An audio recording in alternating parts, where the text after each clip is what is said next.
This is the Carty Method podcast. Hey, welcome to another episode of the Carty Method podcast. It is Sunday, and it is also the last episode of the year. By the way, I'm Steve Carty. If you've never seen me before, I help photographers just like you transition from your 9 to 5 full-time grind that you might hate to the life of a full-time working professional. I do that using a 6-phase system I call the Carty Method, which takes you from your work in your market, packaging, your value business, the systems, outward reach, and putting all this together. I deliver this on my YouTube channel free 3 times a week. But I also have the cartymethod.com, which is the deep dive. I also have a professional accelerator, which registration is now open. You get the application when you register, and then you hand in the application and we let you know whether you're accepted or not. The accelerator is something you definitely have to get into. Today we're doing something a little bit different. First, I'm here to bring you good vibes on a Sunday, always. But I got to tell you, I haven't answered my comments on YouTube for a minute. Last month, my mom passed, and it was like incredibly difficult. So I haven't been in my YouTube studio quite as much as I would have liked. So today I thought, well, this is what I did. I went through and I picked a bunch of great questions.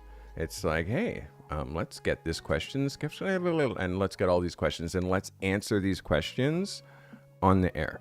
And doing that, number one, it encourages you to leave comments because I do read them. Other than the last 4 weeks, I've replied to every single comment that's been left on my channel ever. So, yeah, and I'm going to continue that train until we get 100,000 subscribers, and we are on our way. We're at 28.3.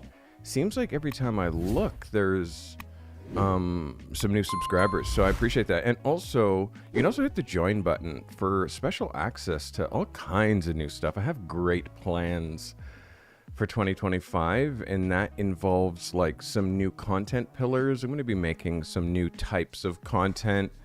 I'm going to be making a little bit, I'm going to be making more free form videos. I'm going to do more answering your question videos like I'm doing right now. Today, I'm turning it into a podcast, meaning I'm answering more questions, but some of these questions I could make entire videos on just the answer to this question. And the reason I love answering questions so much is because it's just great content for you. And for me, I don't have to do show notes, so it's super helpful. So, the last episode of the year. And by the way, speaking of the last episode of the year, we're doing the Photo of the Year Awards. Hey, why design? Welcome. Thanks for subscribing. We're doing the Photo of the Year Awards. Now, let me tell you when the Photo of the Year Awards will be. They are... Photo of the Year Awards are going to be on, I believe, Tuesday the 7th. Welcome, everybody who's watching me live. Tuesday the 7th of January are the Photo of the Year Awards. How you qualify for the Photo of the Year Awards is you belong to my photo submission level, and you have submitted sometime in 2024, and you've won Photo of the Week. If you've won Photo of the Week, that's how you're considered for Photo of the Year. So I'm very excited about the Photos of the Year Awards. That's a show that I do every year. This is the 4th annual, and each year the shows get better. It's like I actually put on a nice jacket, and we dress up the place and make this feel like a bit of an award show. It's pretty sick. So if you're into my photo reviews, you have to watch the Photo of the Year Awards because it literally is celebrating the best of the year. So we are just about to get into some of your questions. And again, if you have questions that you want to ask me in chat, I'm going to do my best to get to your questions. What you need to do is push exclamation mark Q. I know that seems strange, but exclamation mark is command, and then Q, and then push enter. And then that tells me that somebody has a question. And then we all hear the word question. And then I look at chat, which I'm looking at chat right now. And I read your question and answer it. So that is if you have a question. And also, if you really want to get some accolades, drop a super chat attached to that question, and I'll give you all kinds of love and give you a very detailed answer. All right. So this is our question. So first question of the day. By the way, if you have any questions, please ask me. I'm open. All right.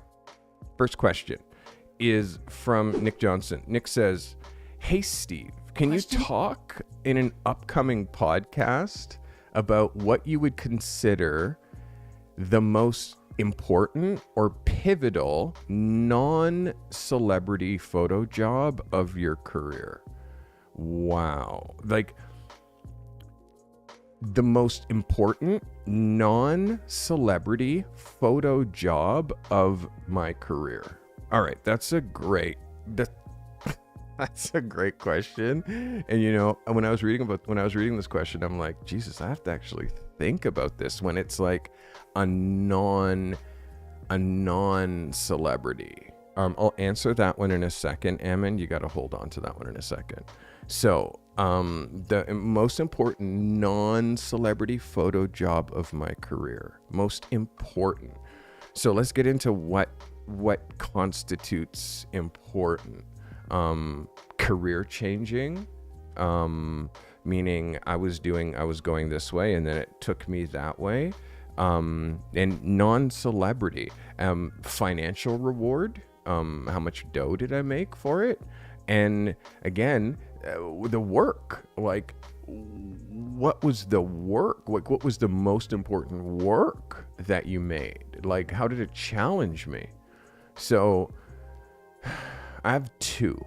I shot, maybe this is going back probably 5-6 years, e-learning Ontario. It was about online education for students rather than them having to go to the university. They could learn online. So it was ads for e-learning Ontario. And I do have those ads in my work section, but I want to find the originals because I can click on them and make them bigger. This particular art director, he asked me to make 3 pictures. 2 of them were very, I was like, yes. But the third picture, I was like, I didn't want to make that picture because that photo wasn't like, it wasn't what I do. And what I don't do composites. And he wanted me to do a composite. So as I'm scrolling here and trying to find, there's the beginning of it. So this was one of the images. And it was about, this, I'll show you the ad copy in a second, but this is a mom, obviously, who's trying to leave because she's trying to go to school, because she's trying to study, and get some extra education, but it's difficult because her kid doesn't want her to leave. She's got a lazy babysitter, and she's looking at, like, how am I going to manage all this? So this type of lifestyle, really concept-based advertising, was really something that, like, learning how to execute was something that really helped me. So that is the first campaign image, but there's 3 of them.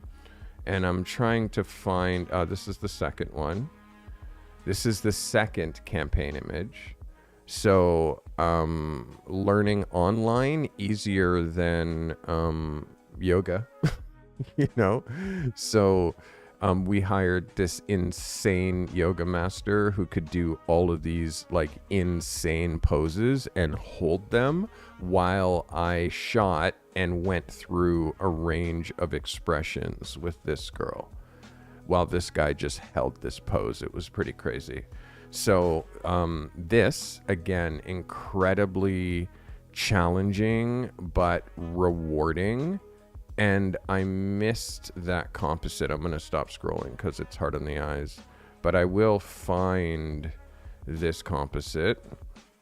And again, I've had categories on my website before, and my personal choice is I don't have categories anymore. I have everything in just one category. You just see everything. It's like an infinite scroll. This is the picture I was looking for.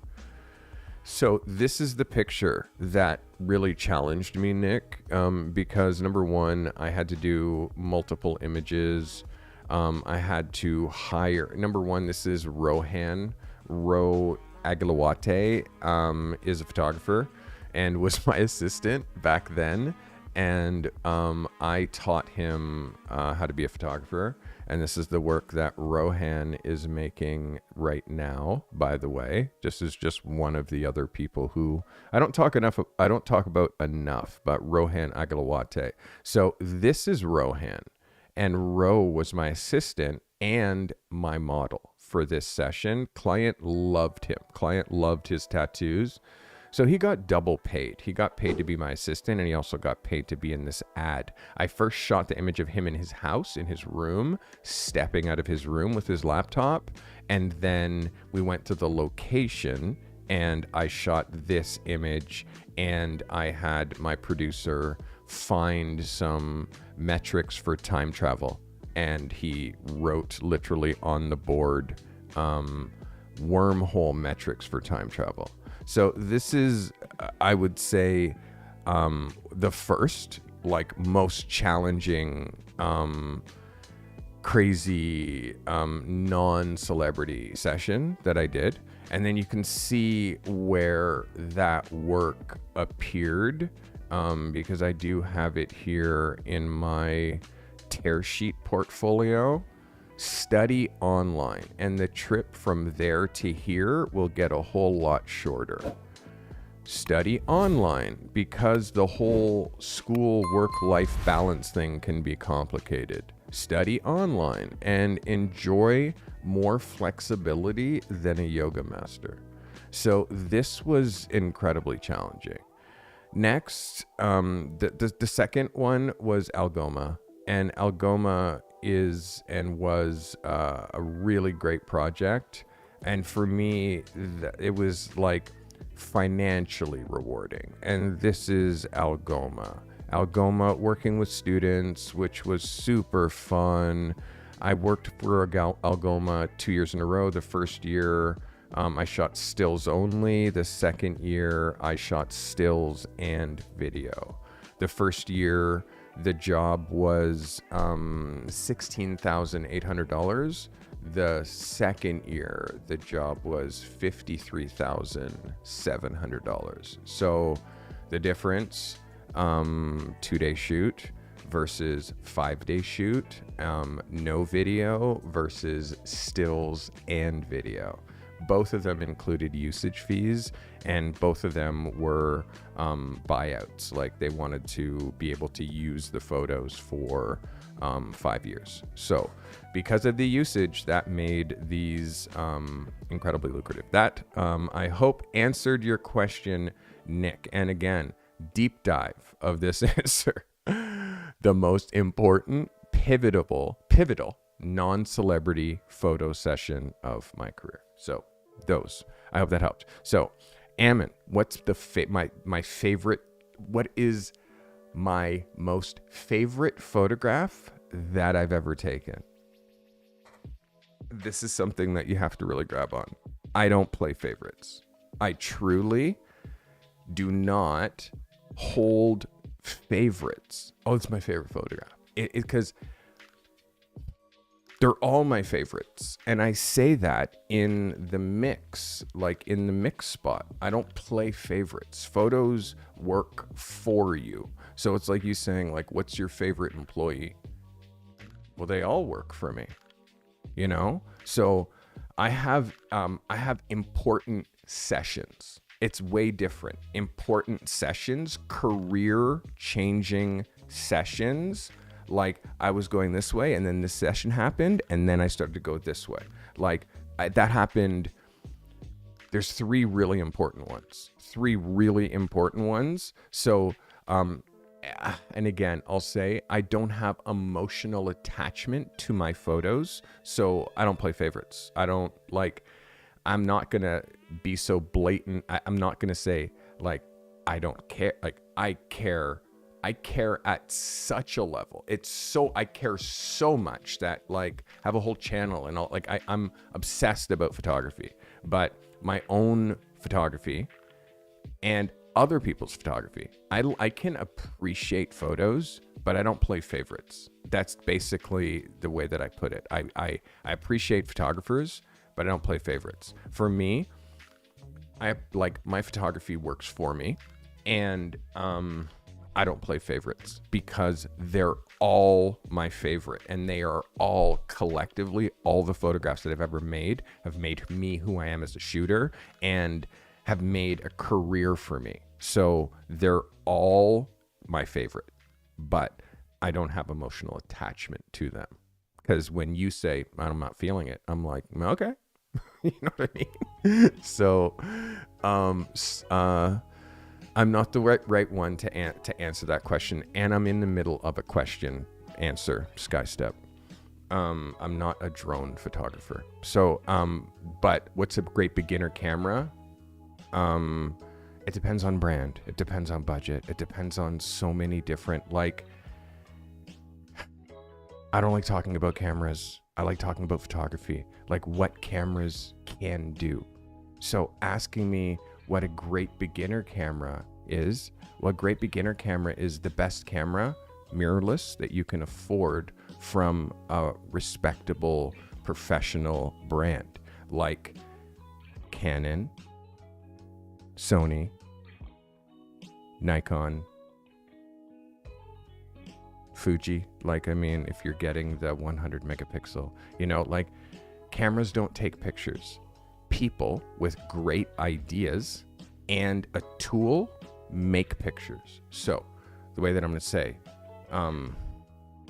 I know people look to photographers for camera recommendations. Like, because I'm a photographer, it's like, if I was a painter, would you be like, what's a good paintbrush? Like, what's a good paintbrush? Like, the paintbrush you use is not going to make you a better photographer. Just like the camera that you use is not going to make you a better photographer. It's about your passion and insanity for photography. Your drone business and your drone pilotness has nothing to do with like on the ground photography. They are separate because like DJI owns that space with the photography on the ground. There's like no brand like owns the space. You know what I mean? So there's options, and it depends on what brands you gravitate towards. I would say Canon or Sony or Nikon or Hasselblad.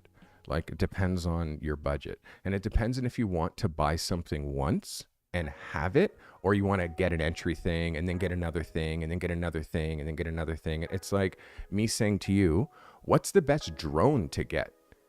Well, dude, what are you doing?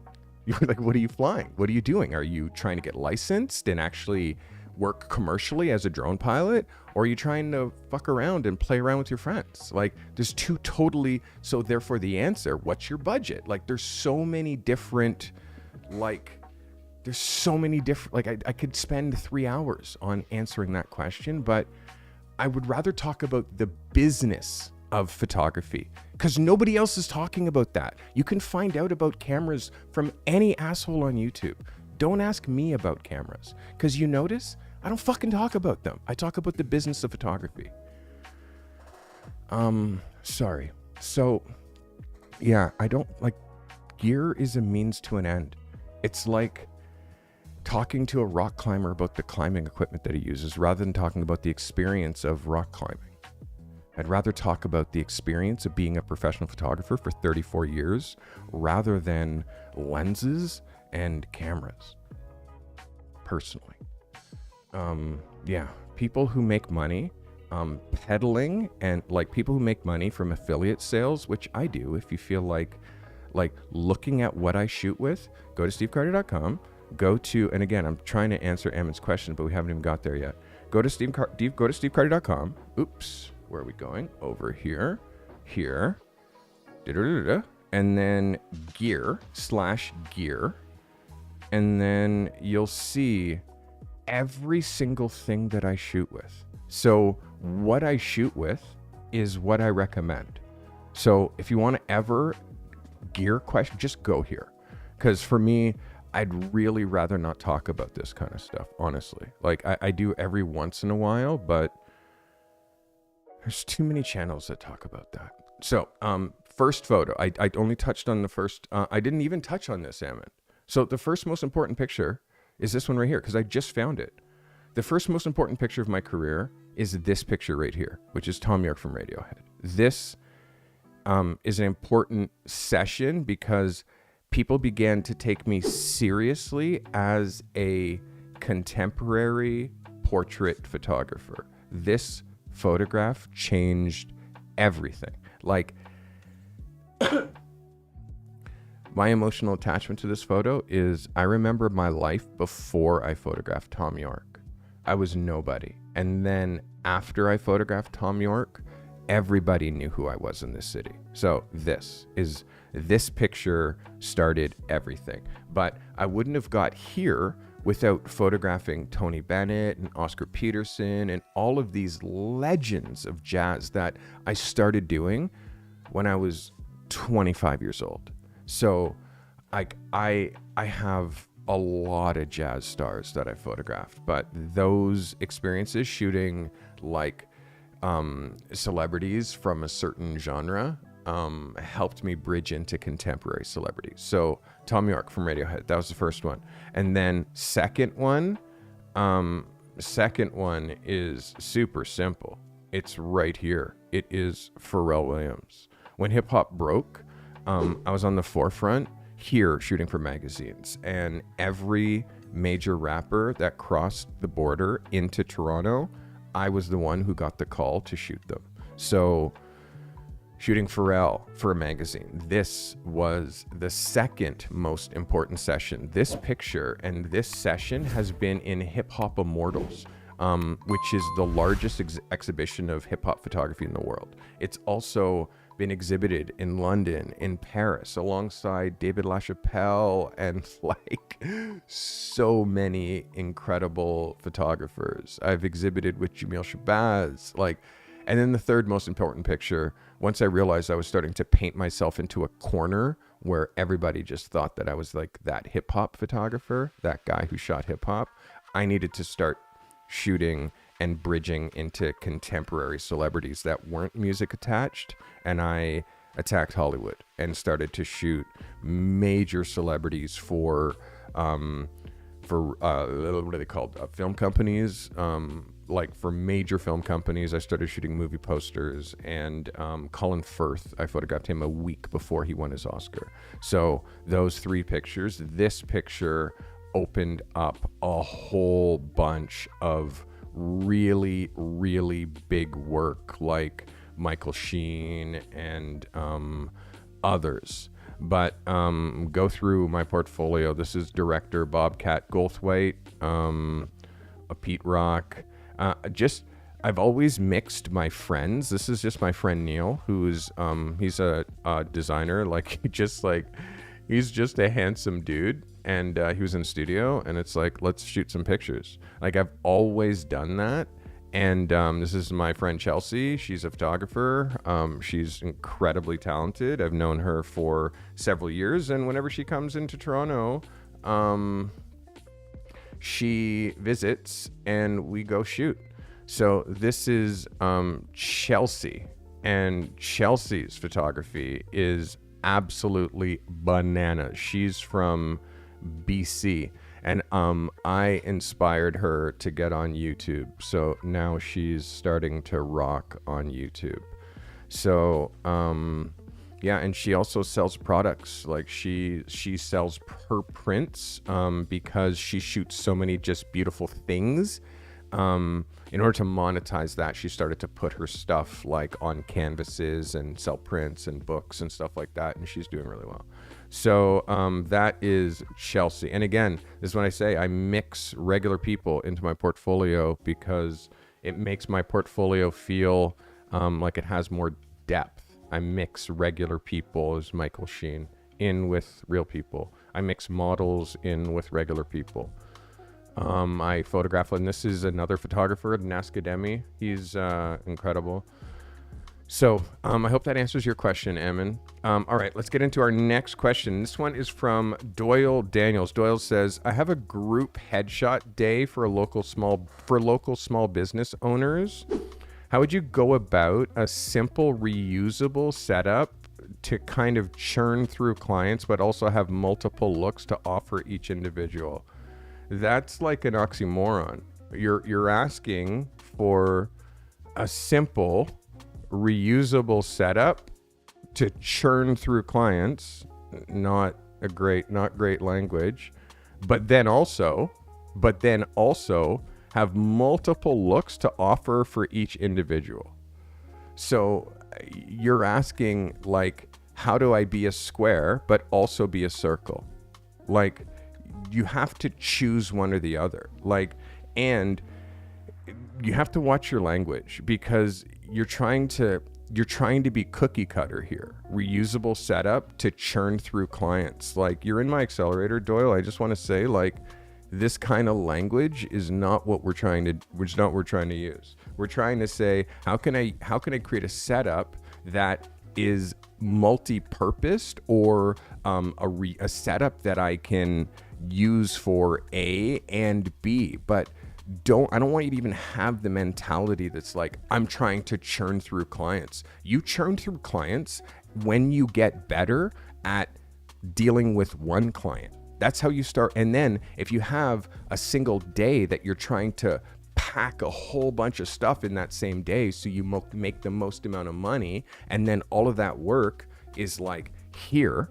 Okay, so you make money that day, and then they say to the next person who's looking for a photographer, yeah, I don't use the guy that I did. He just had like one set, and he just like churned us all through. Because you're talking about it, the client is going to feel like that's what you're doing, is churning them through. And again, it's not what we're trying to do here.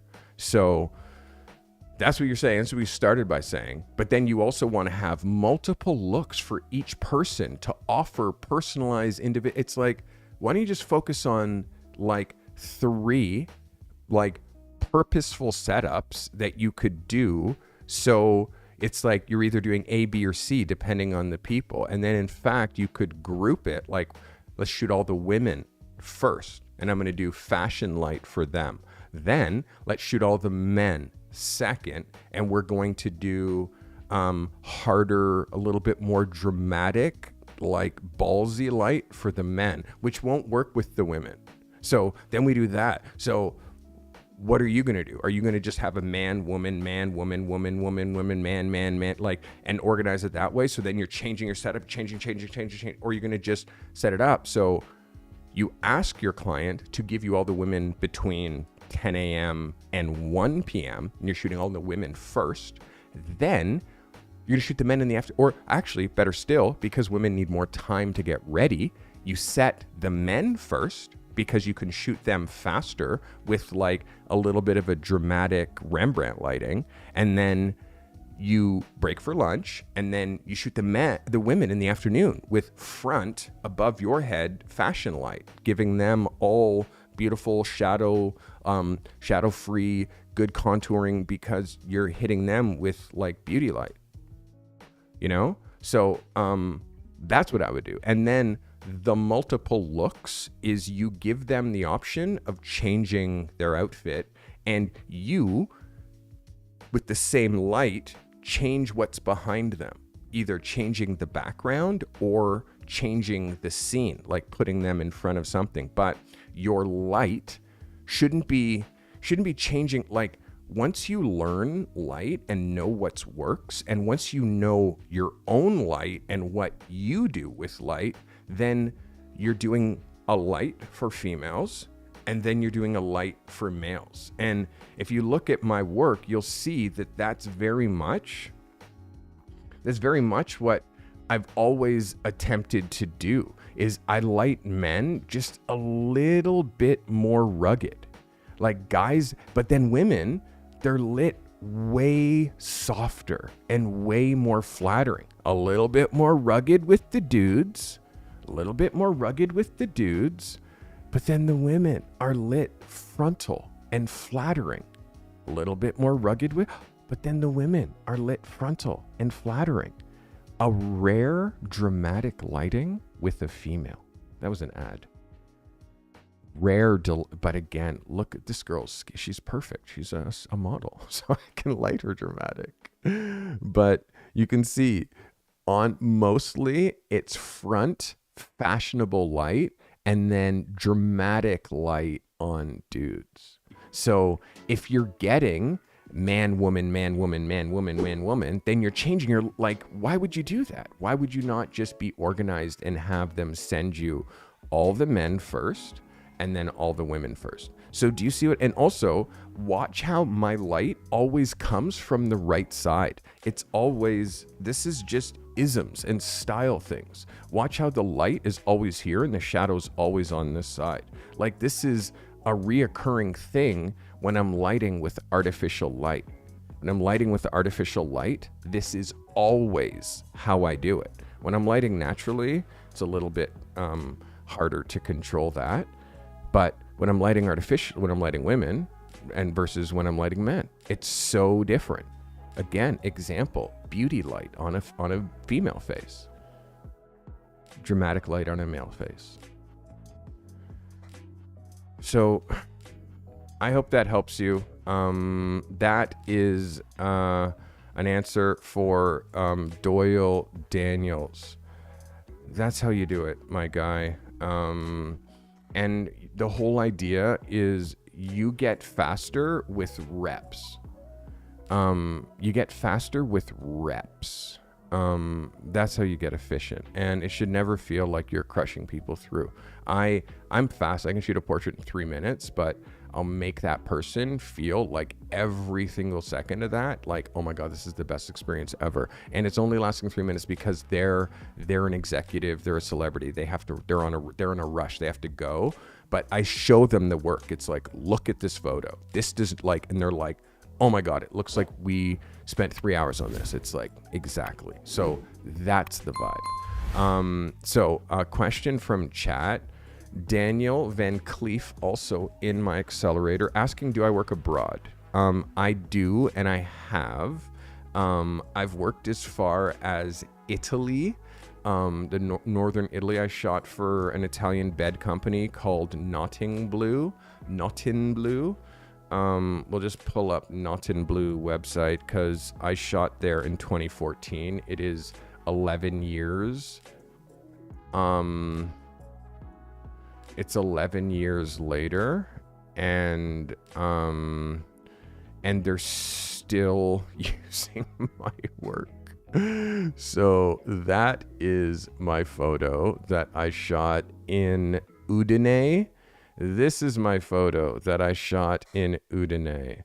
So this is all of my work. I mean, this was on my, I'm not sure if this is on my website right now. I don't think that it is, but I got to put some of the perfect Italian life back in my website. This is my photo. Like, these are all my photos basically. But again, this is me going to Europe, Daniel. This is me going to Europe, my guy. This is my first time, really. This is my photo of Verona.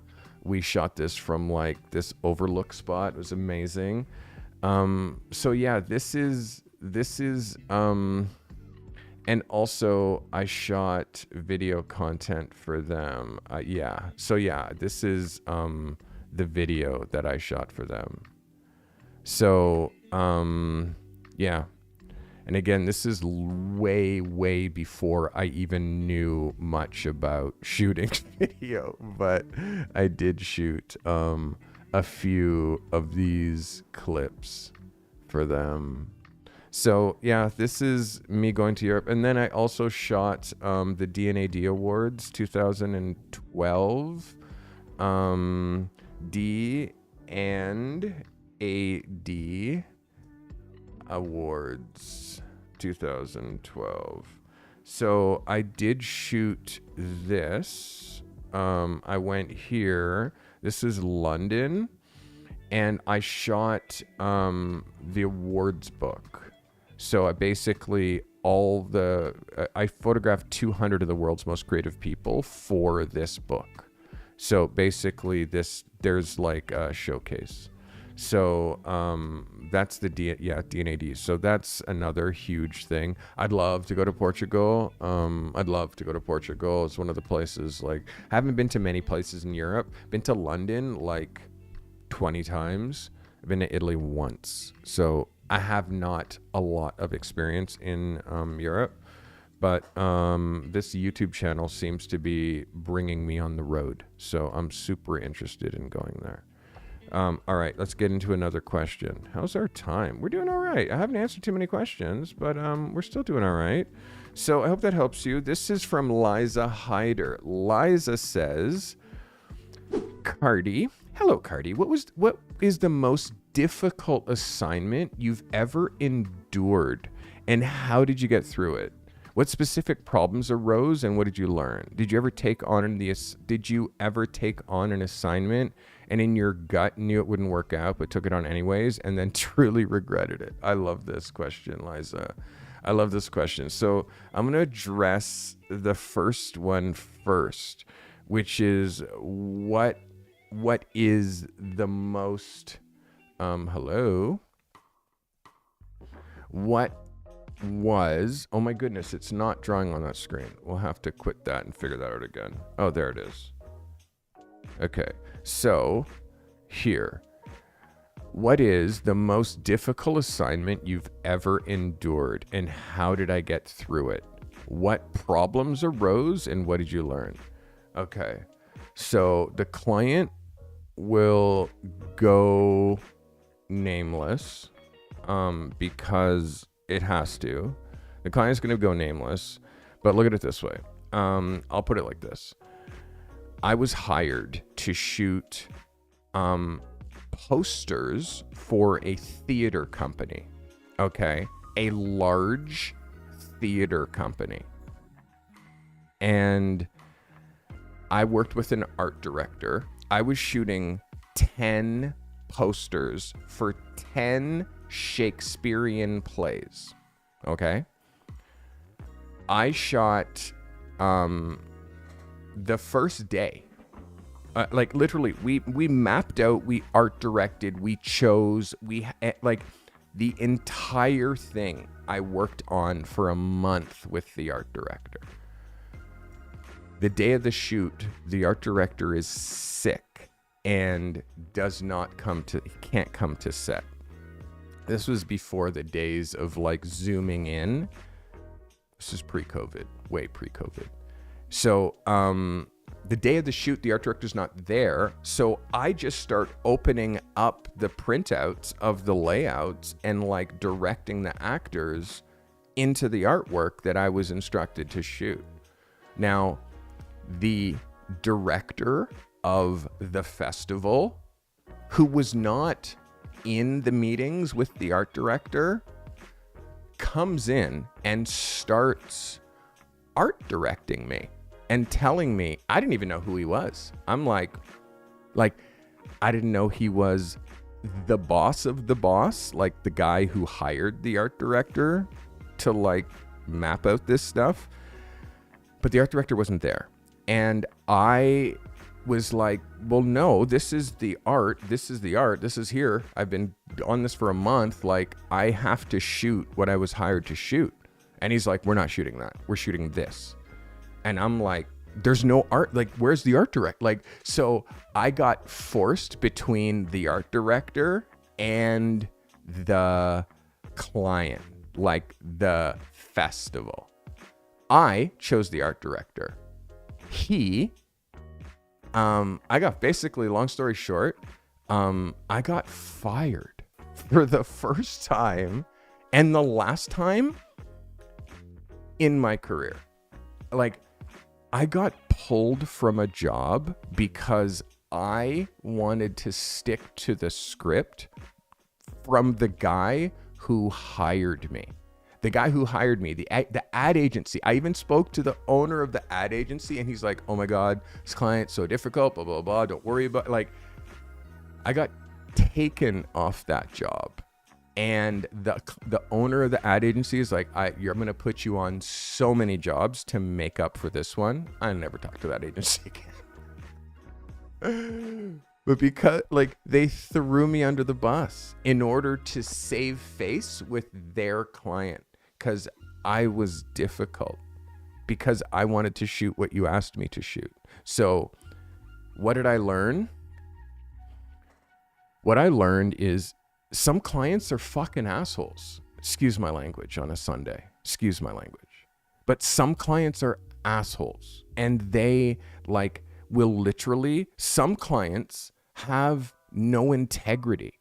Integrity and character are what is necessary to live life. If you told me to shoot this and I'm shooting this for you, and then someone comes in and tells me to shoot something else, am I supposed to, who do I listen to? Who do I listen to when you're not around? Do I listen to the new guy, or do I stick to what you told me to shoot because you're paying the bill? And then I'm in shit with you when I'm like, I shot what that guy told me to shoot. They're going to be like, well, look at the booklet. Look at all these art. Like, so that was the rock and the hard place. And for me, I stood my ground. I held character. I did what I was supposed to do, but the agency didn't do what they were supposed to. And funny enough, that agency isn't even around anymore because character, integrity. You know what I mean? By the way, I'm still around. So that was the first one. So what I learned is you always go on gut feelings. And I also knew that this festival had a reputation like this. They had a reputation like this, and I went through to shoot it, and because I had shot it before. And the funny thing is, that same art director, that same agency, not the art director, but the agency, that same owner hired me the first year that they had this client, and he was bringing me back 10 years later as the best portrait photographer in the country. This is the best portrait photographer in the country to shoot this job. And then the festival director came in, trumped me, and then the agency chose to side with him rather than the one he's calling the best portrait photographer in the country. So that was like the biggest under the bus throw ever. I've never been taken off a job before or since. And gut feelings are real. And your next question was, did I ever take on an assignment and in my gut I knew it wouldn't work out, but I took it on anyways and then truly regretted it? Yeah, that's happened, Liza. That's happened. I did a job without a deposit back in the days of hip hop. And like, I just had a feeling that this guy wasn't going to pay me, and he didn't. And the thing is that he was acting as a middle person between me and the band. Like, I was shooting a band, and this guy who was like acting as their producer, he hired me, he got them to pay him, and then he never paid me. I did the job. The band is like, thought they paid me, but the band never paid me. The band paid him. He never paid me. And then he told the band that I was lying and that I got the money and I just was lying. So it took by the way, it took a full investigation, like me contacting the band, like literally now me and the band and him all in the same room. And like, finally, like, I can't even get into like how low frequency this person was. Like, I'm not even going to get too deep into it because it's kind of traumatic.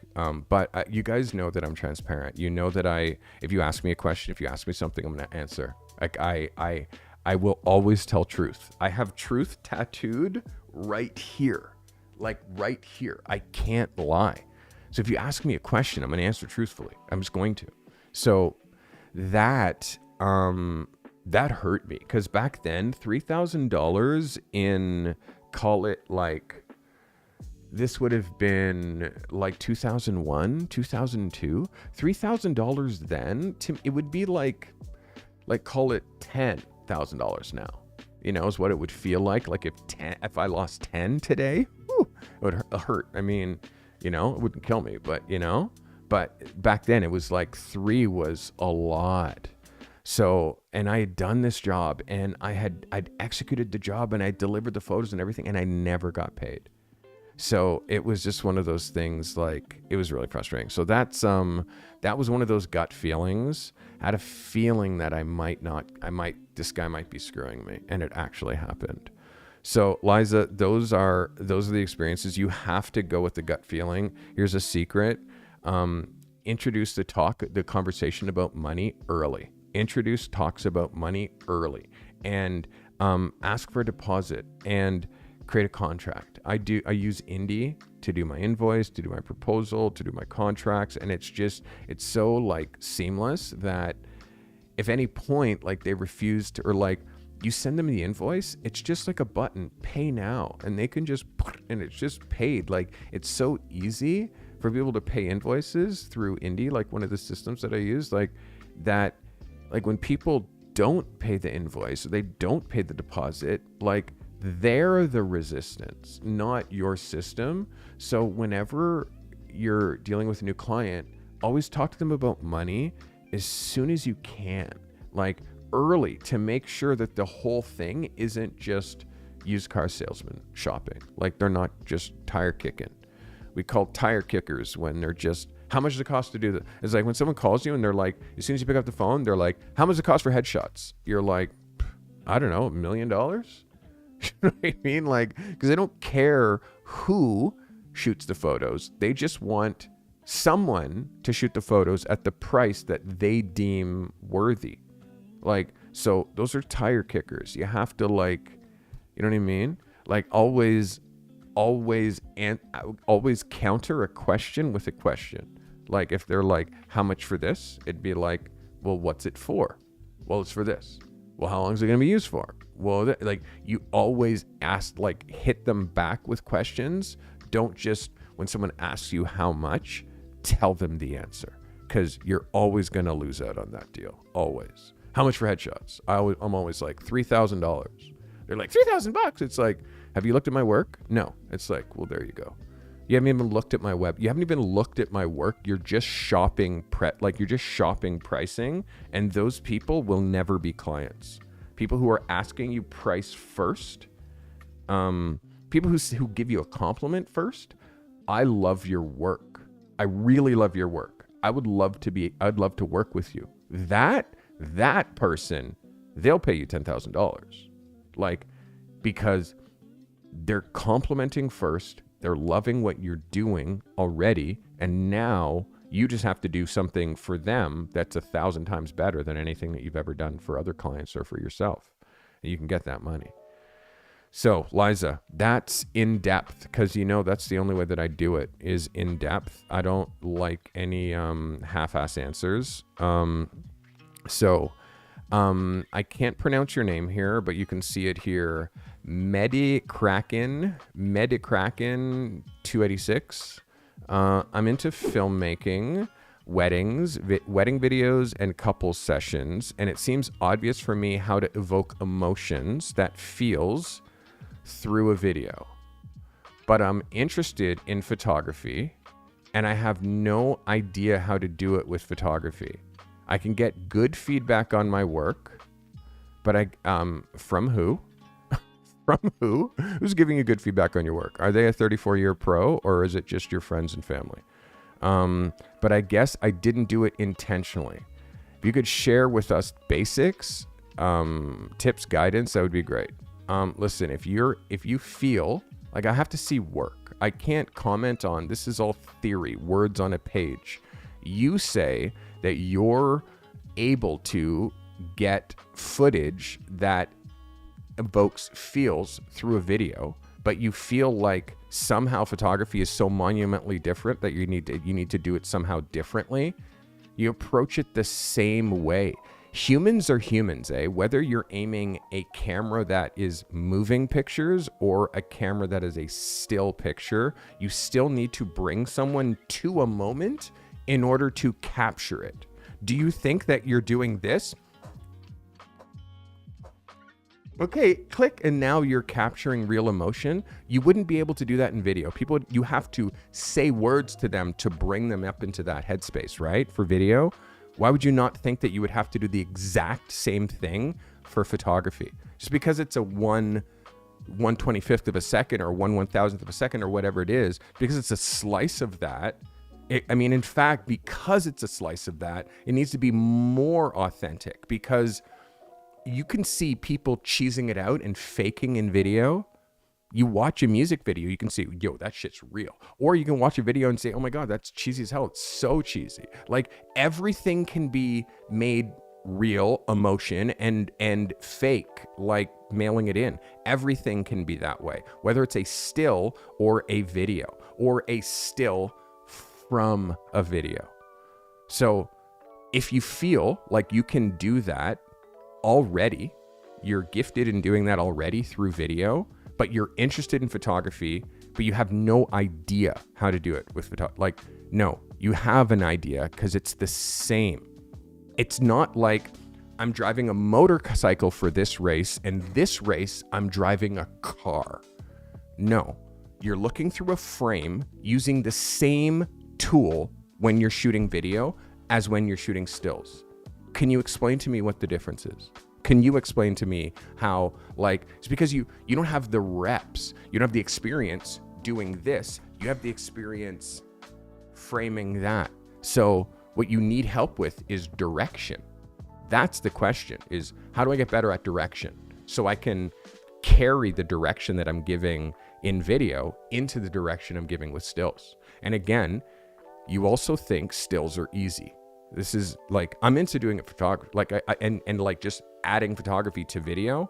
Like, I've been a photographer since I was 20 years old, 34 years professionally. I started when I was 14. I added video to my photography.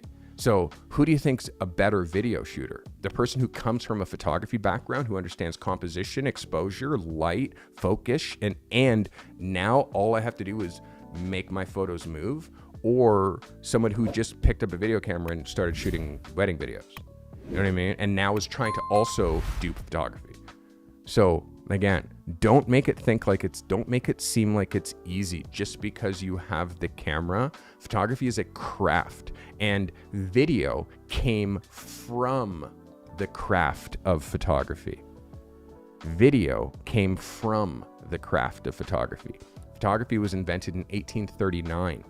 It was pictures first before they moved. So the natural transition is you start with still pictures and you move into them moving.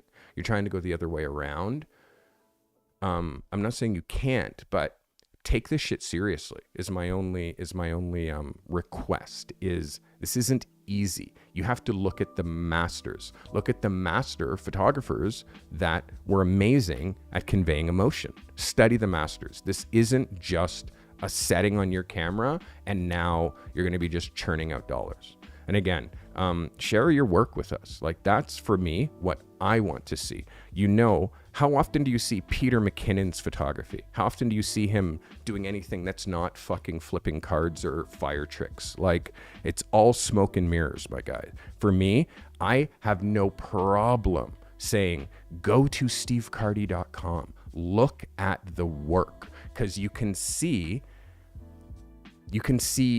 34 years of experience here. This is what you see when you look at a deep portfolio.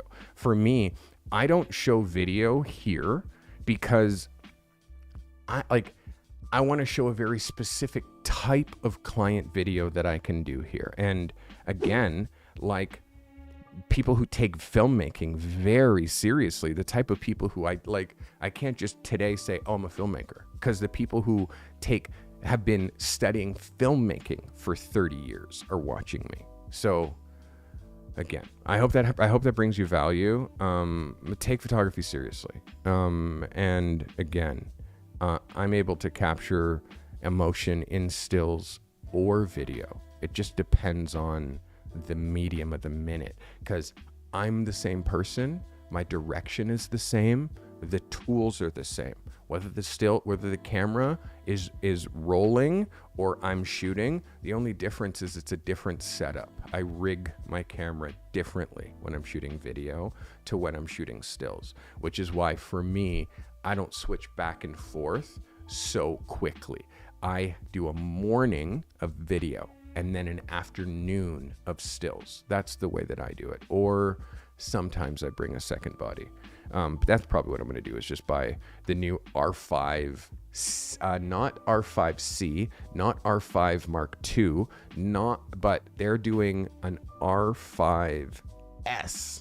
R5S is coming out, which could be it could be 80 megapixels. It could be one of those like 100 megapixel sensors. So that's the second body that I'll get. I hope that answers your question. Thank you for asking. All right, that was Medi Kraken 286. Okay, so MB20 Fangirl says, every photographer says, and again, these are generalizations that I don't know what photographers you're talking about. Don't ever say every. It's too generalized. Every photographer says only shoot in manual mode. Not this one, that is a 34-year pro, but it's not feasible when things are happening fast, such as weddings or kids running around. I always struggle during sessions in manual mode because you don't have a light meter.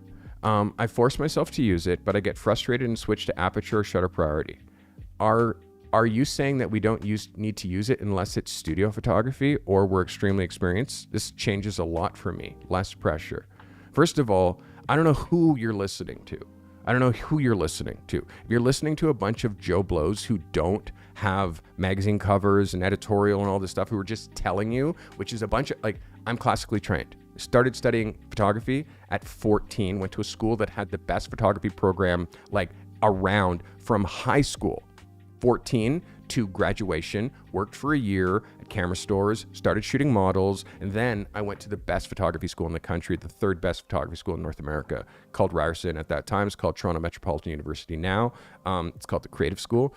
And I went to that school, and after a year, dropped out, got a studio, started working. So professors would tell you I was the best in the school when I was there. So it's like, who are you talking to that are telling you these things? Because you're saying every photographer.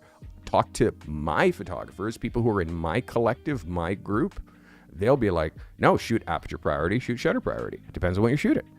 Shoot manual when you have a light meter or you're shooting in the studio under hyper-controlled conditions. It's just, you know what I mean? Like amateurs who don't know anything shoot manual and tell you need to shoot manual or you're not a photographer. Again, who are these people? What does their work look like? What the fuck are they doing? Excuse my language. So MB20 Fangirl, welcome. But I got to tell you, people just pick up a camera and start shooting and call themselves photographers with no training. And then they hit a wall or they're making $3,000 a year and they're like, I'm a professional. Again, the bar and what this channel is about, it's about the bar for professional photography to go way higher. It needs to go way higher because too many people watch Peter McKinnon. Too many people watched that guy. Too many people thought that it was all smoke and mirrors because that guy made it all smoke and mirrors. Then after a while, the smoke and mirrors, when you actually start dealing with clients, the smoke and mirrors and the card tricks doesn't work.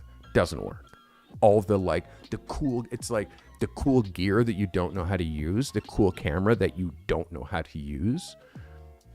I'm not talking settings. I'm talking about what you're pointing it at, like what you're pointing it at, how you're framing your exposure, like your ideas. So, fangirl. Yeah, just watch the video. Like, I say everything that you need in that video. And by the way, if you haven't watched Stop Making How to Shoot in Manual Mode videos, watch that video. Please. I hope that helps you. It was MB Fangirl. So, a quick question here. Do you think this is from Church Nature Scenes 7864? Just a question. Do you think shooting weddings and individual portraits for people counts as one genre or separate? Weddings is a niche, and then portraits is a niche. So yes, they are two separate niches under the same umbrella of people, but weddings is taking pictures. I'm going to show you this. Weddings, that's taking, meaning something is happening. I'm there with a camera and I'm pointing my camera at it and hoping I get it. That's weddings, meaning hope I get it. Portraits is making. Now, again, I don't know how good you are. I don't know what you're shooting. You could be shooting absolute shit, or you could be doing the most profound stuff ever. These are two different vibes. This is an event. This is an execution. Meaning, I have an idea.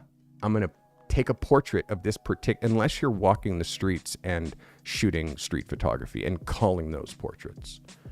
If you're doing that, that's now just, it's just, you're still taking. So making is what you're trying to do. Having an idea and executing it. Idea executing versus I saw something and I took a picture. So that's two totally different mindsets. Two totally different mindsets. This will make you a killer. This will make you undeniable. This will make you forgettable.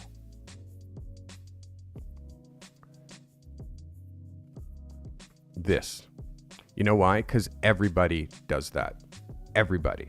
Only few can do this. Only few choose to do this because it is so hard. But the people who make $10,000 a day, they do this. They're all on this side. They're all on this side. People who do this, they quit within 2 years. Just FYI.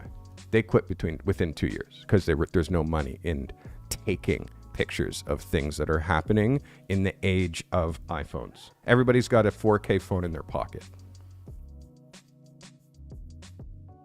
So, weddings, only if you're in the top 1% of weddings. Only if you're in the top 1% of weddings shooting $10,000 a day weddings, $10,000 a day weddings. If you're shooting $500 a day weddings, kill yourself. Seriously.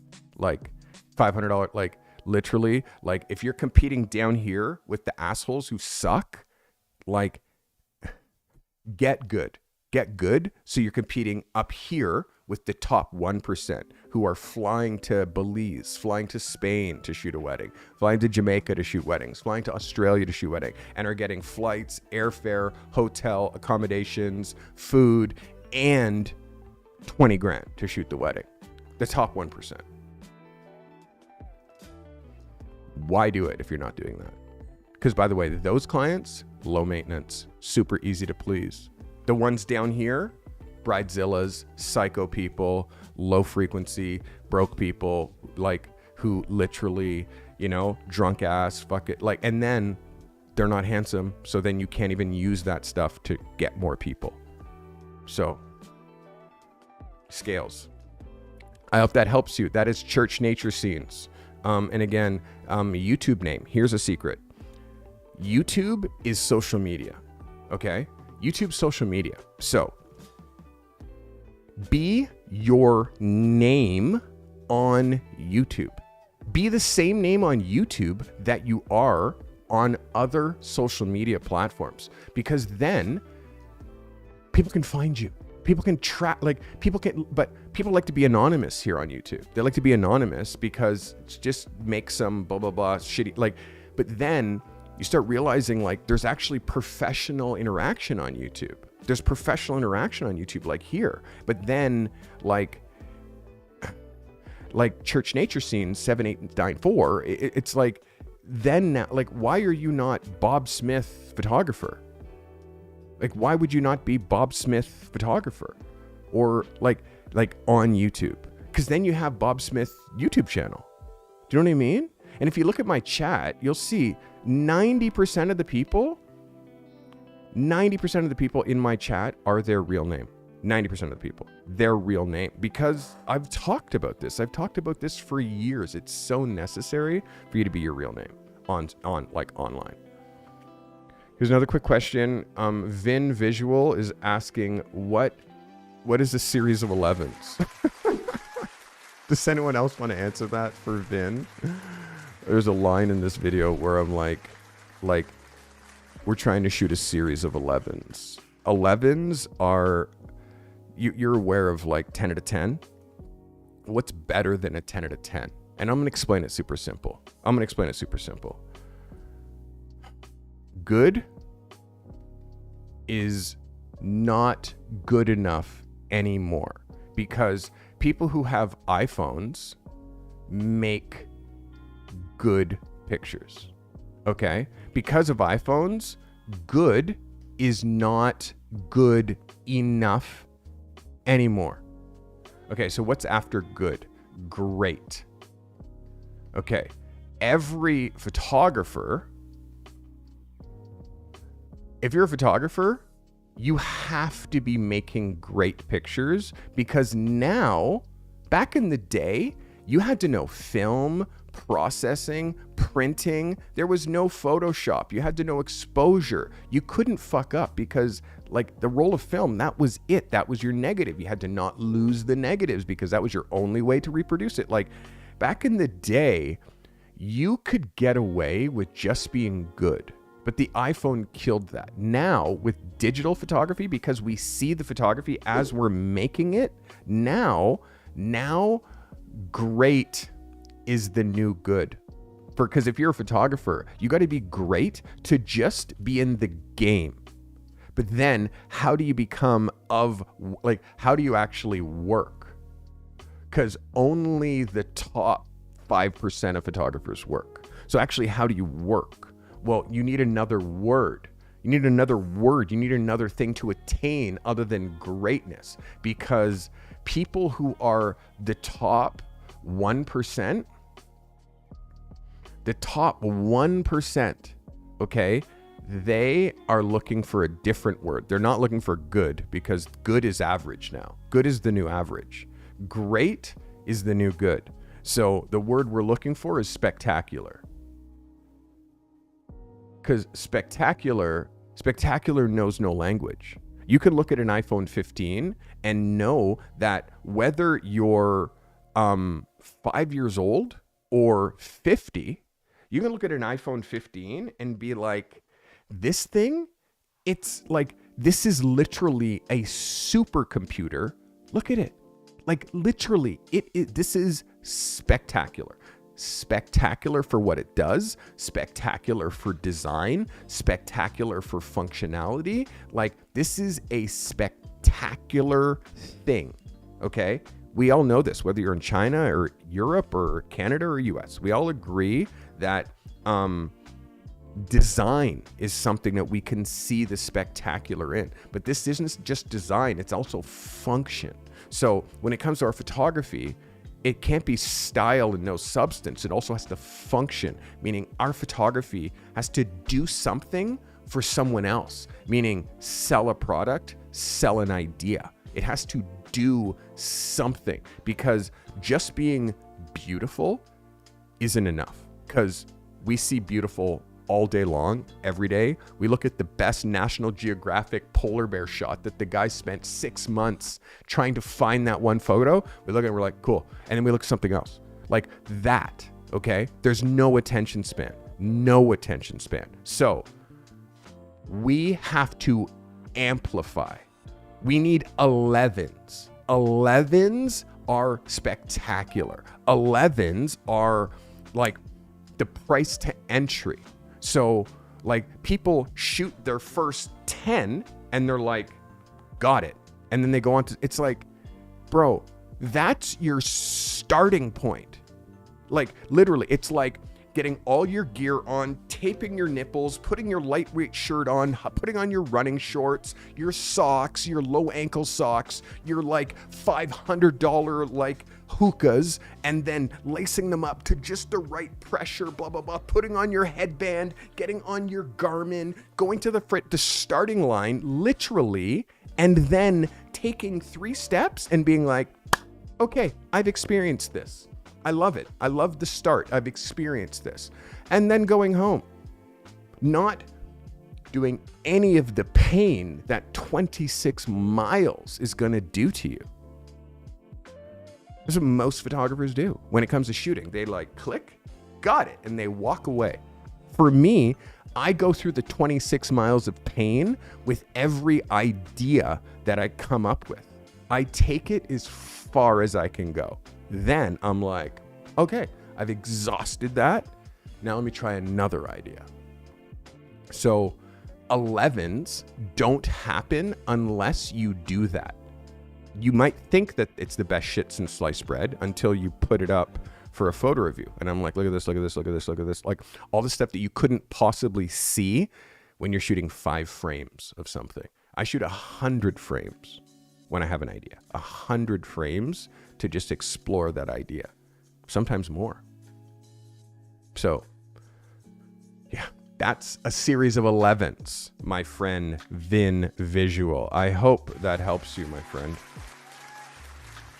An 11 is better than a 10 out of 10. And by the way, it comes from Spinal Tap. It comes from Spinal Tap. If you want the actual reference, it comes from Spinal Tap. There's amplifiers, and they go like this: 2, 3, 4, 5, 6, 7, 8, 9, 10. So it was like this.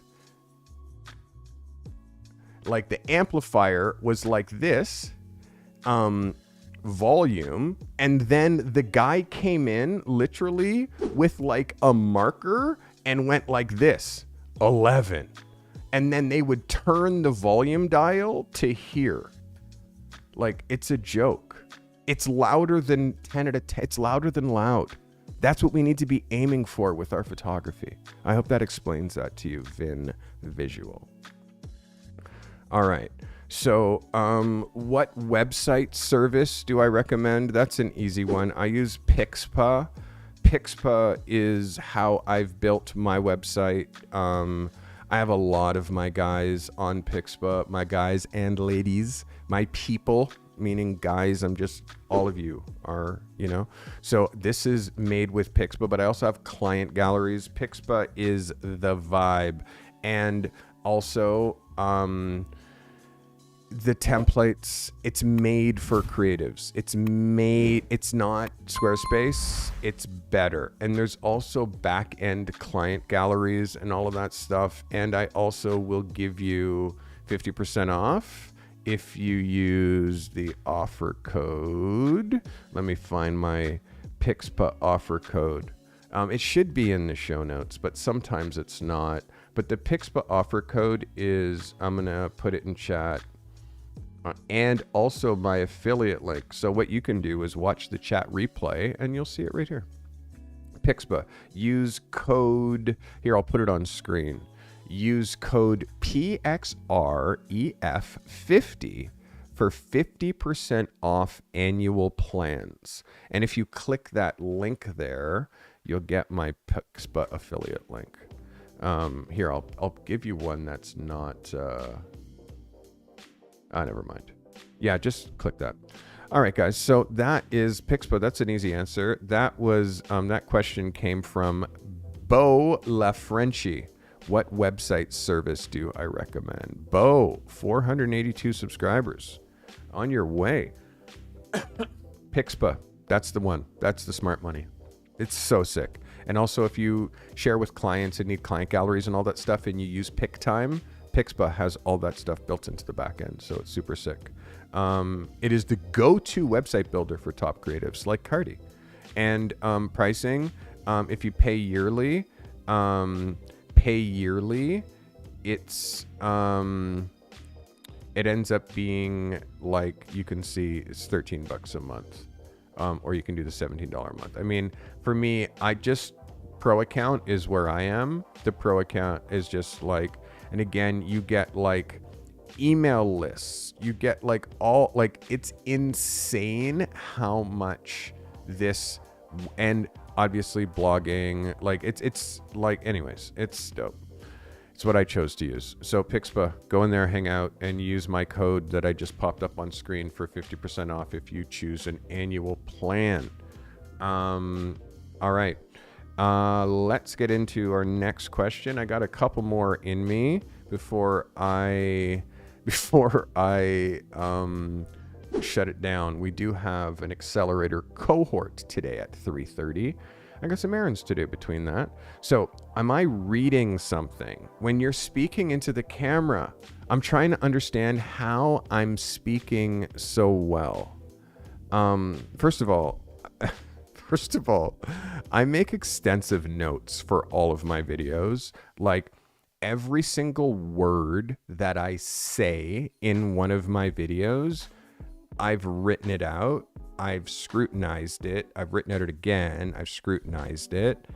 And then, should we let this guy in on like the secret as to how you get perfect dialogue when you're recording videos? Because right now, obviously, I'm just myself, but this is called, we probably should show you. Let's let you in on the secrets. This is called the Elgato prompter. This is a teleprompter. My camera is back there, hidden under there. This is a teleprompter. You see the screen down here? This is the Elgato prompter. And then I actually get to put my notes up there and read it as I'm presenting. And because they're my words, it actually becomes quite easy to read my words back, but it just reminds me what I need to say next. Sometimes I fully write out everything. Sometimes I just do point form notes. So it's a prompter. Everybody who is on TV that is delivering you lines perfectly without making any mistakes is using a teleprompter. They've been around for like 50 years. So this is the latest prompter technology. Like, you see how I have chat here? I also put my chat up here, and you can see this is just actually another screen. So I can just move this away, and I can also, I'm on Mac, so I can just bring up another screen and then put whatever I want up there. See, I can just put whatever I want up there and just have multiple screens. So right now I'm looking at chat, but I could swipe that away and just be looking at nothing. Or I could put a preview of myself up there. Right now I'm looking at chat. I hope that helps you and brings you clarity as to how I'm able to hit my notes, my script, without making mistakes. And also have an editor. Like, it's not perfect. It's not perfect, but know that that's how it's done. You need a prompter. In the beginning, I did my videos without a prompter. And again, I'm letting you in behind the fifth wall.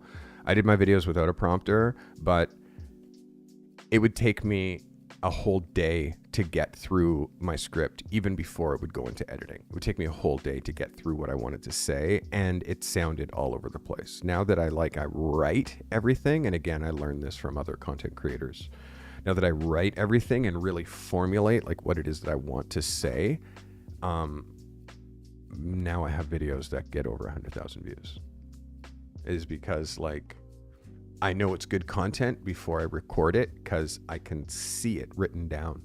So I deliver it. Like, when I make my and the thing is, for me, it's always about how do I deliver my videos to make them interesting. So that's what I'm working on right now, is constant attention resets. That's why I changed the camera here. It's to reset your attention. I have two cameras to hold your attention, to make you watch longer, and it helps because then I can now throw to this camera, and now I'm talking to this camera, and then I'm like, you know what I'm saying?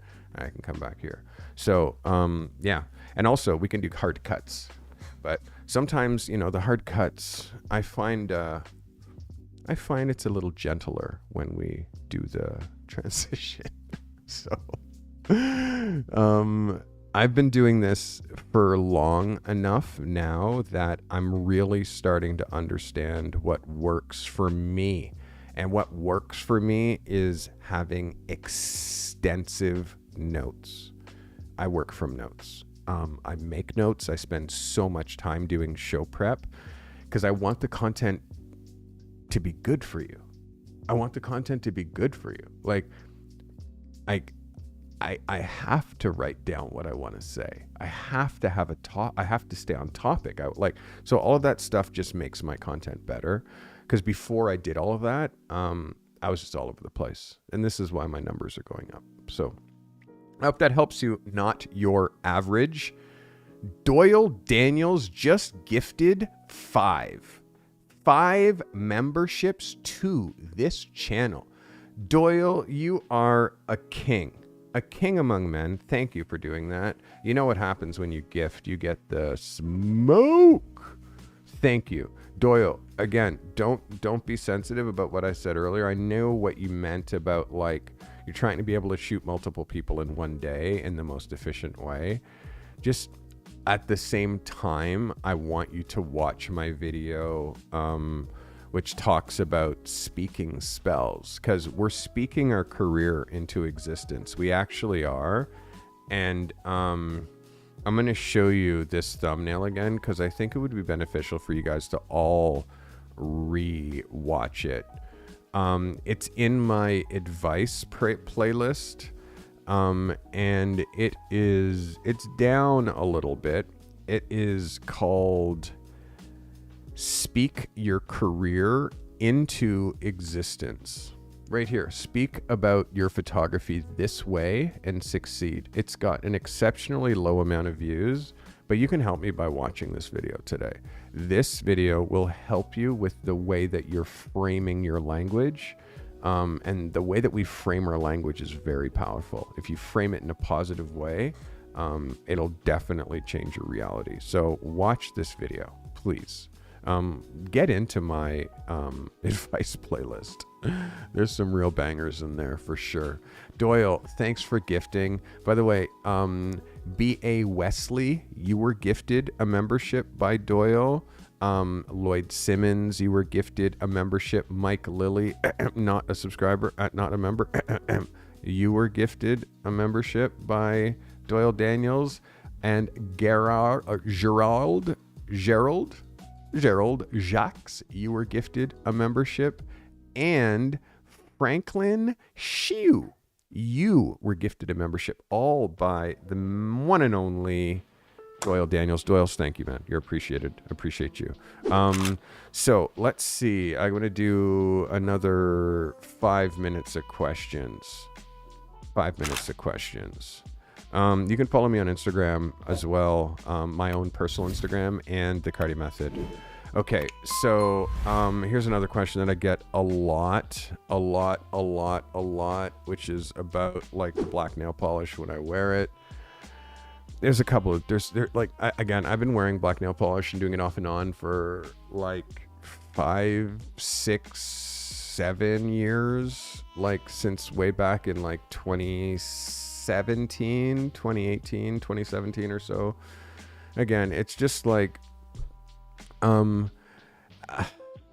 first of all, I've seen Brad Pitt, like guys have been in music, have been wearing, like in hip hop, like it's a style thing. It's a personal style thing for me. Like, I like paying attention to my hands, and I have nice hands. I have good hands. And again, I'm a creative. So my hands don't feel like I've been cracking rocks because, I'm a creative. I use my brain and my communication and my unification and my imagination to make money. So although I do use implementation because I am the one who's taking the photos, same point, like, how can I put it? Like, it's a conversation starter. Like it's a conversation starter. And it also, like, it pisses people off. So that's like another thing. It's like, well, I'm a straight dude that has black nail polish on. Also, Black Lives Matter. When Black Lives Matter happened and George Floyd got, like, all that stuff, like, black nail polish was solidarity for me. You know what I mean? Like, it was part of the solidarity. And again, it's like, for me, like, it's just a personal style thing. Like, choosing, like, I have hair, but I choose to shave my head bald. Do you understand how that pisses off people who can't grow hair? Like, I can grow hair, but I bald mine off. That pisses people off too. So I get comments on, like, why are you shaving a perfectly good head of hair off? Like, I get comments like, again, you know, I'm not here to please anybody. I'm here only to please the man upstairs and to live in his image. So, you know, like, that's it. That's all. I'm just trying to be my best self. And it's a conversation starter. And in the beginning, like, you'd be amazed how many girls talk to you when you have, like, and again, my nails are short. Like, I can't, there's another thing about my nails. They can't grow past the end of my finger. I'm insane. Like, I don't bite my nails. As you can see, I don't bite them, but I cut them. They can't be past the end of my finger. There can be no roughy, because, like, I have a girlfriend. You know what I mean? My hands have to be immaculate because I like ladies and I touch ladies. One lady, you know? So, number one, finely groomed hands. If your hands are all, like, got shit nails and it's like, yo, you're not seeing below the waist on any ladies, because they're going to look at your hand and be like, ooh, dude, you're not touching me. Like, how deep do you want me to go, bro? You know, Huru Bunek 7. So that's the question. Is number one, girls go crazy for it. That's the first thing. My girl loves it. She loves it. Like, literally, she's in the chair, I'm in the chair, and a lovely Korean lady is painting her nails. 2 different Korean ladies. You know, like, I just do it because it's like, first time you have a manicure, it's very weird. As a man, it's by the way, it's a manicure, which is pretty funny. And it's called male polish. I don't have male polish on right now, like MALE, male polish. So that's the vibe. Do a search on male polish and you can just have a little, it's a thing. And again, for me, I go in and out of phases where I feel like I want to have black nail polish. If I do a shoot, for sure, like a big shoot, I'll do black, because clients want to talk about it. They're like, what's with the, and it's just like, are we talking about it? They're like, yes. And it's like, yeah, it's just a conversation starter. They're like, that's actually really smart. It's like, yeah. And I'll say, like, the most beautiful women walk up to me and be like, oh my God, your nails are so dope. And I'm like, hey, thanks. What's your name? You know? I mean, you know, back when I was single. But yeah, I got to tell you, it's like, and also it's as masculine as you can, because I'm secure with my own sexuality. I'm secure. Like, so like that, it's gangster. If you really want to go that far, it's like gangster. Like, number one, my hands, smooth as shit. Girls love that shit. And number two, it, like, my black nail polish, it's like catches someone's eye. They're like, dude. And then they catch my personal style and then they want to talk to me. And then they're like, what do you do? And I'm like, I'm a photographer. And they're like, ah. And then they're like, let me see. And then I show, and then they're like, oh. And now conversation starter. You see? Do you see what I'm doing here? So it's like, it's high frequency stuff. It's just like, I'm over here. You're here. I'm just over here. That's all. So I hope that brought you a very clear answer. Mr. Hiru Bunek 7. Thanks for hanging out with me. So Whew. So this is the last question I'm going to answer today. Okay. This is, okay. I got 2 questions I got to answer because the other one is just, yeah. Okay. So this is from Grim Lion. I recently started a business for photography. I haven't made money yet, but I'm still working on the bank account. My focus is in nighttime photography, but it's a little demoralizing posting on Instagram. I get no engagement. Is there something that I can do to get more reach? See, this is hard for me. And again, I'm not trying to laugh or anything like that. It's just hard for me because there's such a lack of understanding as far as the industry, what a niche is, how to get work. Like there's such a lack of understanding. It's almost comical. Like people think that you can just pick up a camera and then start making photos and start making money. So you're choosing, your focuses on like nighttime photography is a time of day. It is not a niche. It is like me saying, okay, so I want to be a photographer. Just so you know, my focus is sunrises. That's what I shoot. It's like, really? Your focus is a time of day? My focus is 12 noon. Well, my focus is 6 p.m. Well, my focus is nighttime. It's like being able to shoot at night is a skill set. It is not a niche. What are you photographing at night? Are you photographing people, cars, lifestyle, products, advertising? No, you're just walking the streets, taking pictures at night. Of what? And who's asking you to take those pictures? And who wants those pictures afterwards? Nobody. Because you're taking pictures instead of making them. Night is not a niche. Night is a time of day. Think people for magazines, think fashion, think car photography, think product photography, think advertising photography for products, think like literally like that on time of day. Just because you like taking pictures at night, that does not make it interesting to anybody except for you, unless what you're shooting at night is interesting. Does that help? Does that clarify? You don't have a niche. You have a time of day. So that's the first one that I really had to touch on. I hope that answers.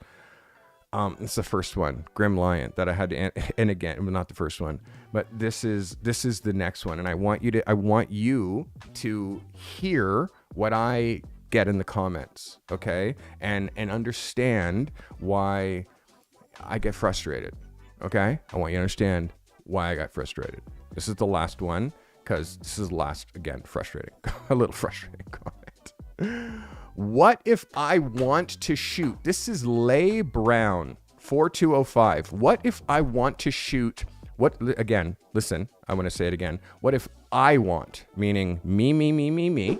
This is what I want to do. Me. Okay. What if I want to do boudoir,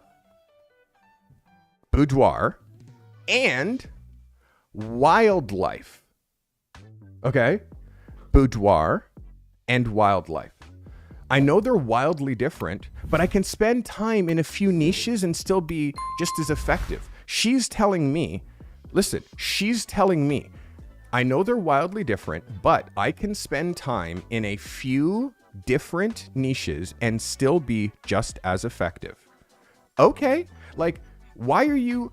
This isn't even a question. This is just telling me what she's doing. And again, she will fail at boudoir because she's also trying to shoot wildlife.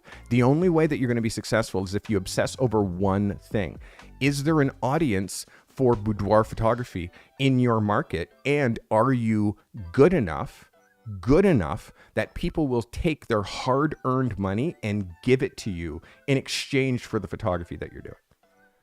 If you're doing wildlife part-time, it involves no lighting. Boudoir involves lighting. Like, you're doing two completely, like, literally, I'm going to be a aircraft pilot flyer, and I'm also going to be an architect. It's like, no, it's why people who were in the Air Force and flew planes, naturally when they retire from the Air Force, they become commercial pilots. Like, because they did something before and now they're doing the same thing at a different level, at a different scale for different money. But guess what? It's still the same thing. So you don't, there is no like, I am a fashion model and an architect. I am a like professional actor and an NBA player. Like, so, and here's the last thing. No one is going to pay you to take a picture of wildlife. No one is going to pay you to take a picture of wildlife. No one's going to pay you to take that picture because you're not shooting for National Geographic yet. You're not at a National Geographic level when it comes to wildlife photography because you just started photography and you're just dance. People who get paid to shoot wildlife have been shooting it for 50 years. For 50 years. That's how long it takes to get paid for your bird photo. So birds don't have wallets. So birds aren't going to pay you. People have wallets. People have businesses. People have a need for photography. I would scrap boudoir and wildlife and just focus on helping small business with your photography get to the next level. Just help small businesses. That's it. Who needs your help more than small business? Like when you shoot boudoir, that's only based on vanity, meaning ego-full women who think that they're all that, paying a photographer to take pictures of them naked or with lingerie for their husband. Okay, so how much is that commitment? Are they going to pay you $3,000? Are they going to pay you $5,000 for that? Well, no, because they work 9 to 5 and it's going to take them a month of work to be able to pay you for one afternoon's experience. It doesn't, the money doesn't money up. You know what I mean? It's not adding up. So, and then wildlife. How many buffalo are going to pay you to take their photo? And I know it seems funny me saying that, but literally, who's paying you to do that photo? Who's paying you to go there and shoot that photo? So unless you're good enough to shoot for wildlife magazines like National Geographic, do you understand how many people want to do that type of work? I mean, you know how many people actually get in to get paid to do that kind of work? So, like, the thought process, this is why I started this channel. This is why I started the Carty Method, because people are literally blind. They have no clue what's going on, and they're walking forward just like, I'm a photographer. It's like, wow. Get back to me 12 months from now. Let me know how things are going. It's like, I don't know what content you're absorbing, but like, I have thousands and thousands and thousands of hours of valuable content from a pro talking about pro shit, the important stuff that you need to know. And I also, you can see, I don't fuck around. I will be like, no, that's not a thing. That's not a niche. Night photography is not a niche. I'm not going to sit here and massage and talk about how you can make a living shooting night photography. It's like, no, dude, that's not a thing. That's what I'm going to do. I'm going to tell you the truth. So, as I said earlier, I got truth tattooed on my arm. I also said, this is the last episode of the year, baby. And thank you, because I could not have got here without you guys, honestly. The questions, the comment, like there's literally, and if you just go to any one of my videos and just scroll the comments, like it's insane how many comments my channel is actually getting now and the growth. Like I'm floored by the amount of growth that is happening here on the Carty Method. Like it's actually, I swear I looked yesterday and it said 28K, now 28.3. So I appreciate you for watching and I appreciate you for absorbing this content. If you've got something out of me this year, this is what you can do for me today. I want real comments. I want to know what the most valuable thing that you've got from me, from the Carty Method in 2024, or like, yeah, in 2024, what's the most valuable thing? Leave a comment, not in chat, but under the video, in the comment section. We're starting to really get the comments going. That is my question for you. I'm going to start asking a question for you to answer at the comments at the end of my video. So my question for you today is, what's the one thing that you got from my YouTube channel, from the Carty Method in 2024 that you couldn't have got from anywhere else? What's the most influential, inspirational, like monumental thing that you've learned from me? That's what I want to know. Guys, I hope today brought you value. Again, next time I come back here on a Sunday, it will be 2025, baby. But thank you. I love you too, Mr. Sean Thomas. I appreciate you. Know that I can't do this without you, and you can't do this without you. So you have to put all the effort into all the stuff that I'm telling you here on this channel. And yes, Fortune, I'm real shit all day. I don't have any room for talking shit, really. Timothy, talk is cheap. When you say such things, I'm going pro this year. Expect me. Don't talk, do. This is the thing. Don't talk, do. Because what happens when you talk and you don't do? When you talk and you don't do, it makes you look like an asshole. So what you do is do first and then talk about it afterwards, about what you've just done. Like how many times I hear people, oh my God, I'm going to join your community. I'm going to join your accelerator. I'm going to join. It's like, bro, chat.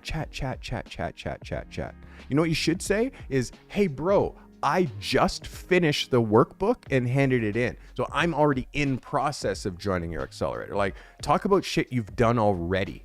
Don't talk about shit you're gonna do. You know? Seriously.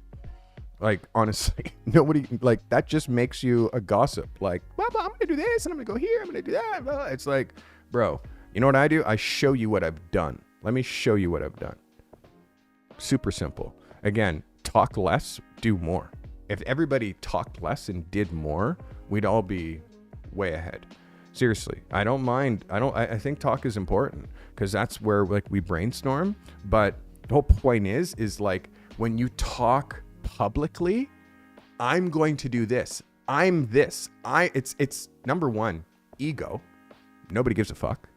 Like number two, like if you don't do that thing, you're an asshole and you don't keep your word. You don't keep your word even to yourself.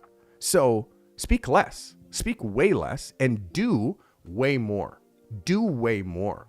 And Derek is saying you're destroying your own integrity because you break your word. And after a certain amount of time, when you say, I'm going to wake up and go to the gym tomorrow, bro, you've not woken up and gone to the gym tomorrow ever. So when you make those announcements, I'm going to wake up and go to the gym tomorrow, even your own subconscious looks at you and been like, who are you talking about, bro? We don't do that. We've never done that. So you're so used to breaking your own word to yourself that like your word means nothing. Because when you say you're going to do something, you don't do it. So, and Chris says, I love that. And oh, and by the way, I did just submit my Phase Zero workbook. You see, that's talking about, and again, I prompted Chris Foster. I prompted him. He's like, oh, I by the way, you just said hand in the workbook. I'm one of those people who handed in my workbook. I know what time it is. So, Chris, again, there's the last thing I want to touch on today is there's different kinds of people. There's different kinds of people. And the kind of people that you want to be is this. Okay. And again, I got this from Alex Hermosi. Can I draw my screen, please? Okay, wait, let's go back to here. You let me draw my screen? No, it won't. Okay, so let me go on to something I can draw on. Hello. How about Notability? Oh, no iPad? Yeah, I could do that. I could use my iPad, probably. But I don't want to use any more tech today. Let's just do it like this. Okay. So, open please. Here we go. Okay, so notability. This is, I learned this from Alex Hormozy. Stop it. Okay, so this is not my IP. This is Alex Hormozy, but know this. There's kinds of people. People and their types. Okay? And again, this is what you want to be, a certain type of people. Okay? Watch. This is a really straight line. You see that? Look how I did that. Just made that a magic straight line. Okay, the two different types of people. There's active and then there's passive. Right? Those are two very big qualities. Okay? Very necessary qualities. Like just two kind of qualities that people have. But then there's also this other thing, which is this. There's either positive or negative people. So not only are we dealing with being active or passive, there's also positive and negative. So, and the freaky thing about this is that you can be passive negative, or you can be passive positive, which is crazy. I'm so optimistic, I just don't do anything about it. I'm so excited, but I just don't do anything about it. So you can be like literally passive positive or passive negative. You could also be active positive or active negative. Ooh. Now, know this. If you are active and positive, there is nothing on this earth that is going to stop you. There is nothing on this earth that is going to stop you. I'm going to tell you this though. If you're passive, if you're passive and negative, I don't know if there's anything on this earth that can help you, honestly. So understand this. We dance in through these 4 channels all the time. Every one of us goes from active to passive, positive to negative, negative to positive. All of us do this. And passive negative, that shit's bullshit. It's not going to work for me. And also active positive. Oh my God, that's the best thing ever. I can't wait to get that so it can work for me. Like, what I'm trying to attract here is either active positive people or active negative people.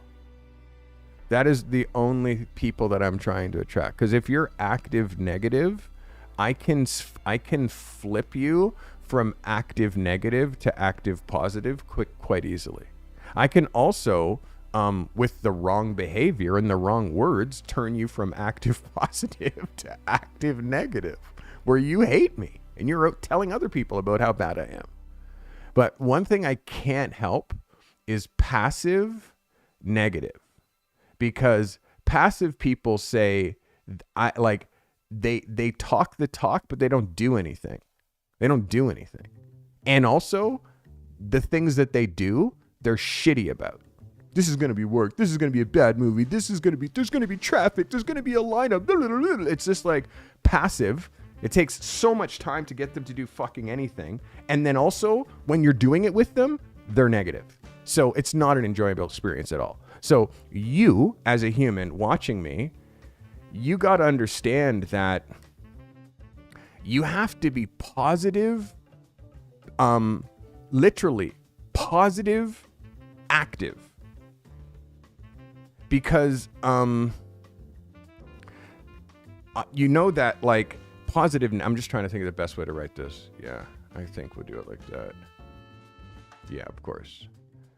So the whole idea is to be positive and active. And then can you realize that your actions actually increase your positivity? Your actions actually change your life. And also negatively, your negative actions, your passive actions actually negatively affect you. It takes time for people to actually register this. So my whole application process for my accelerator is to find these people, Because if you're an active, positive person, if I give you information, you're going to take that information and devour it and action it into your life the second you learn it. It's going to change your life forever. If you're an active, positive person. If you're an active, negative person, I can convince you. But again, so those people are like, okay, your stuff works, but it's not going to work for me because I'm a snowflake. I'm a special case. Okay. So if you're active, or like you're positive, but passive, like, well, it just means you just have to do the work. If you're negative and active, that means you're shitting on everybody. That sucks. You suck. That sucks. Like, it's like they're active, but negative. Like, wow. Like that person with the right love and hugs and nurturing, that person flips to, you're awesome. You're amazing. I love you. That's great. You're doing great. I love what you're doing. Like that, like active negative, when they flip to active positive, oh, that's like, but are you an active negative person? We all have hints of that, you know? So just so you know, this is the kind of stuff that I think about. And again, the creators that I look at, this is what they're talking about. It's a mindset, you know? And for you, for you to be a professional photographer, it's a mindset. If you're thinking about the camera that you're using, and by the way, I don't use an iPhone. If you're thinking about the camera that you're using and the gear and blah, like, I don't have gear around. It's like, yeah, but you know, you should have lenses and blah, blah, blah, blah. It's like, bro, it's just a security risk. You know what I mean? Like, my stuff is away. Because like I don't want you to know exactly what I have. I'm not like laying all my shit out. Like, my stuff's in gear bags. Like, it's away. When I'm working, I bring all that shit out. I lay it on the table. I lay it on the floor, blah, blah, blah. We load in the car. We drive away, you know? And then when I come back, it all goes away. How many times I hear when I tell people I'm a photographer, they're like, where's your camera? I'm like, in my gear locker. Like, I'm not working right now. I'm just having a conversation with, well, if you're a photographer, you got to always have your camera. It's like, bro, I'm not your dad. You know, I'm not your grandfather. Like, this isn't what we're trying to do here. Like, people don't understand. Like, there's people who shoot advertising. There's people who shoot fashion. There's people who shoot these other things that does not demand you walking around looking for moments. You know? So I don't look for moments, bro. I make my own. Super simple. Guys, I hope today helped you. I want to know, again, I'm going to remind you, what is the most valuable thing that you have got from me this year? What is the most valuable thing that you've got from me this year? Before we go, I want you to think about that. And again, notice today I didn't play any spots, no sponsored spots, but do go to thecartymethod.com/accelerator and learn how to get in there. And again, remember this, man. Remember all the advice that I gave today. And remember, talk is cheap. Don't talk about things you're going to do them. Don't tell people your goals, achieve them. And talk about the shit that you've done after the fact. You know how sick it is when you're like, bro, you know what I did last summer? I climbed Everest. I mean, I stepped over a bunch of dead people, but like they were all frozen and, but like climbed Everest. I got a bunch of like poor people to like carry my shit up there, blah, blah, blah. But I climbed Everest. It cost me like $30,000, blah, blah, blah. But I climbed Everest. Like, you talk about it after, because you can be like, oh my God, and then like there was this Sherpa who he died, and then this other guy, and then he died, and I climbed over him, and then this guy was frozen and he died. Like you get to tell your story after. Or you're this guy, I'm gonna climb Everest one day. All right, buddy. Or you're that guy. Which one do you want to be? The one who's like, I'm gonna do this one. I'm gonna get my pilot's license. Yeah, I'm gonna get my helicopter's. It's like, are you gonna be that guy? The I'm gonna guy? Or are you gonna be like, I have my pilot's license? It's like, what? Yeah, I have it. Here. You wanna go for a fly? I have a plane too. Like, talk about the shit after. It's way cooler. Seriously, way cooler. And by the way, my brother is Leslie Neil Carty. He's named after Leslie Nielsen because my mom loved Leslie Nielsen. And me, I'm Steve McQueen, because my mom loved Steve McQueen. And also, she didn't want people who were interviewing us to know that we were black until we got to the job interview. Guys, I love you. I hope this brought you value.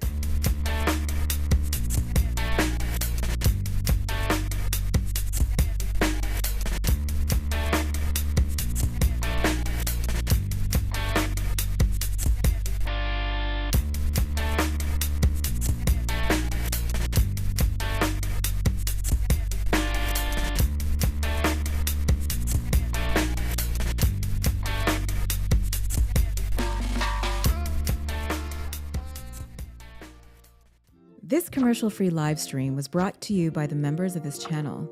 If it wasn't for you, we'd have to fill up these live streams with ads that would just interrupt the flow.